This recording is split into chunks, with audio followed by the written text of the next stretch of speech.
Presently, there is a video going viral, the video of the Kano state political figure, Buba Galadima. When he was granting an interview with Adesua, he said, "People are hungry. Let them die. It's their fault." Yeah, I'm supporting Tinubu 100%. You're supporting Tinubu? 100% to deal with Nigerians. People like you. So that when next election comes, I will now see whether when people bring money, you will vote for them or you will do your conscience. Adesua asked him, Nigerians are hungry. What do we do about it? Buba Galadima said, let Nigerians die. It is their fault. Because they knew whom they're supposed to queue behind and defend to emerge as Nigerian president, but they took peanut to vote for Tinubu, that he is supporting Tinubu 100% to deal with Nigerians. So at this moment, you know, the APC government, they are not happy with him at all. A lot of persons have been circulating that this man's supposed to be invited by DSS to say why he made a statement that let Nigerians die. I want to ask about your relationship with Muhammadu Buhari. We are the best of friends now. You are still the best of friends. Of course, why not? He thought I will die. If he thought maybe I will die if I didn't get position. I'm looking healthier than him. And I have more respect than him. If anybody denies the respect I have, let's attend a public function with a public officer and me, a proletariat, a common person, and see who do people gather around and joke with and talk without me giving penny, without them knowing what I have to give. Nothing. You said that Buhari set Nigeria back 100 years. Yes.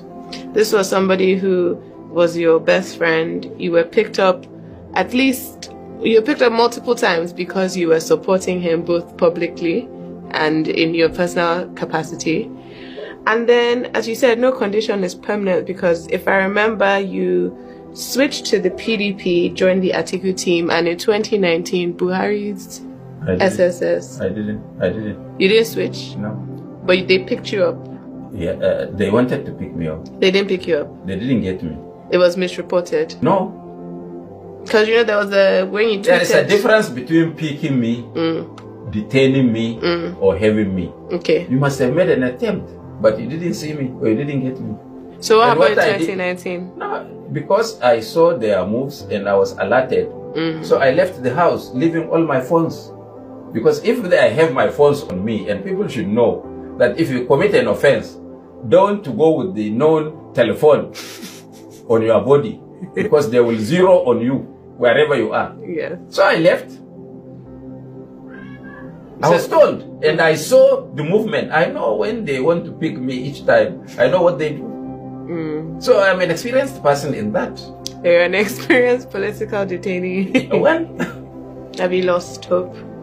Completely. Not because of those that are in power or seize the power, but because of you people. There is nothing under the sun that I have not said before this election. Nigerians decided to take Indomie, 200 naira, and voted for rocks across the country.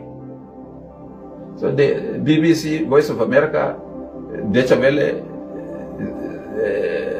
Al Jazeera, CNN, they had requested to interview me, TRT.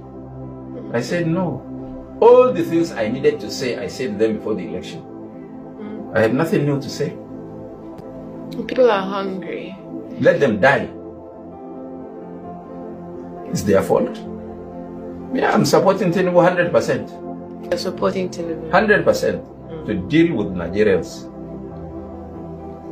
People like you.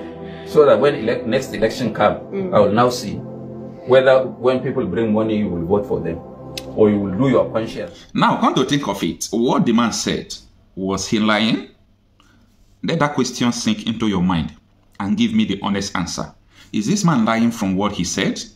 That Nigerians, those Nigerians who are hungry, well, they will never die. They will live to see the changes that will come, either good or bad. They will live to see the changes that will come. I don't wish anybody to die. But Buba Galadima said, let them die, it is their fault.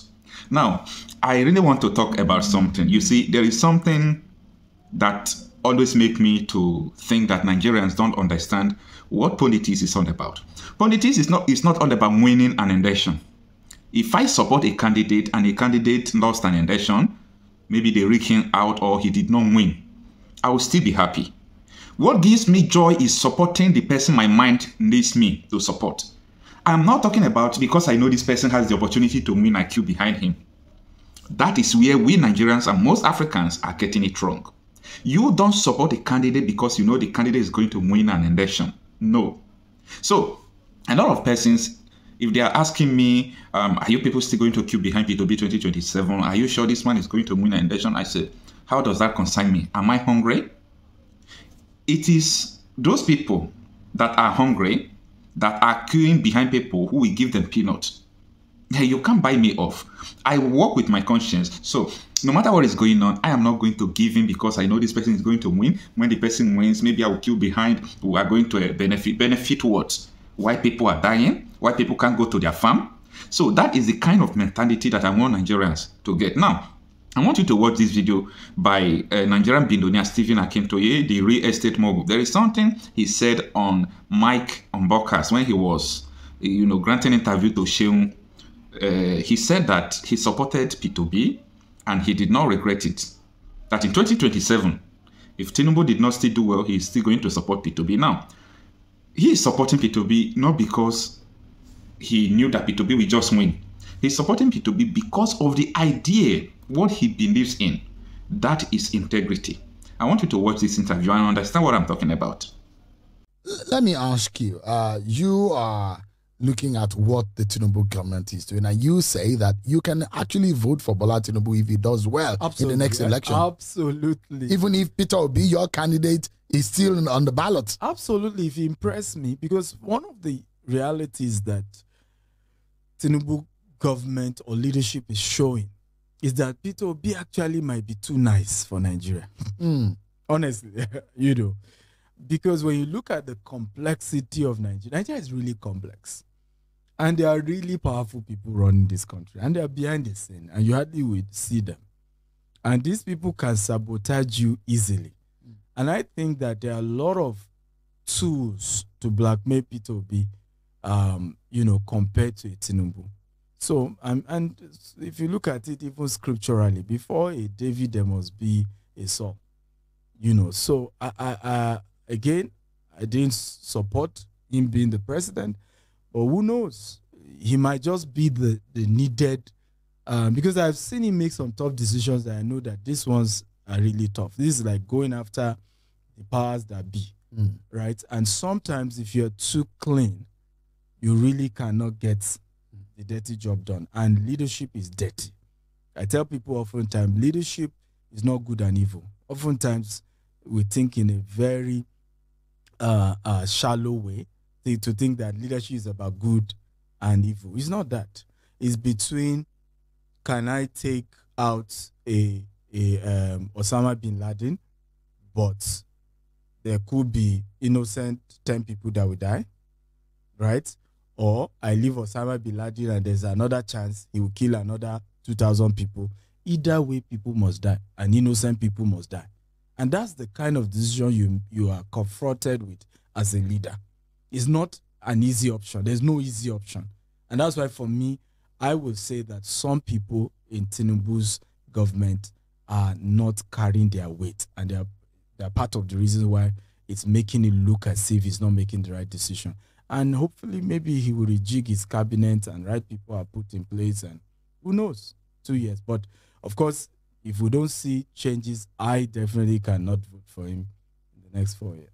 You're saying, and because you do international business, so you know the effect of the dollar, especially when you are taking naira to fund a dollar, a pound economy, or you're taking dollar to fund the naira economy, you will feel the effect because that exchange is there.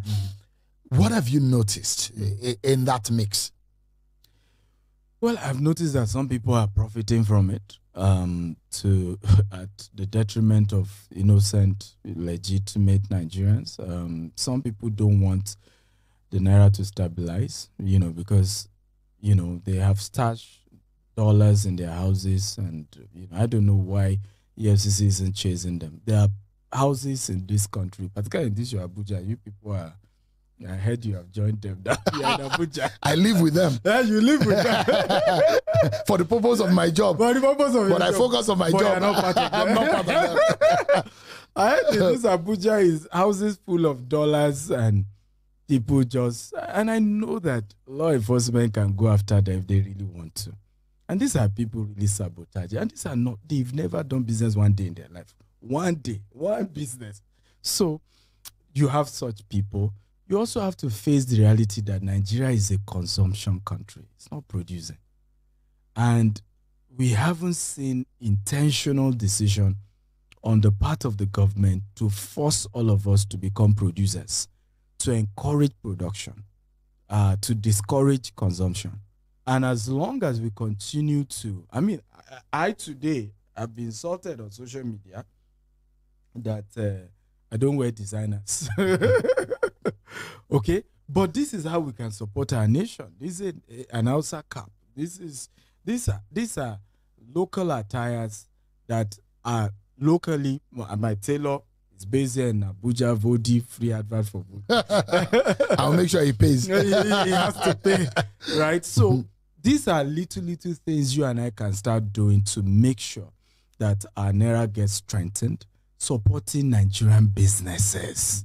I'm an advocate for that. And I think, and I'm repeating it, sometimes, honestly, I see the sincerity of Mr. President on really wanting businesses to grow. Why? I don't think he can do it alone. Many of the people around him have never done business. They don't really understand how do we support entrepreneurs. You see people making decisions, National Assembly making decisions, they are not inviting the stakeholders. And then before you know, a law is passed. When I look, I'll give a practical example. The whole real estate and infrastructure concept in Nigeria is messed up. And I'll give you two major ones. Ikoyi. The whole of Ikoyi, there is no mall. No more.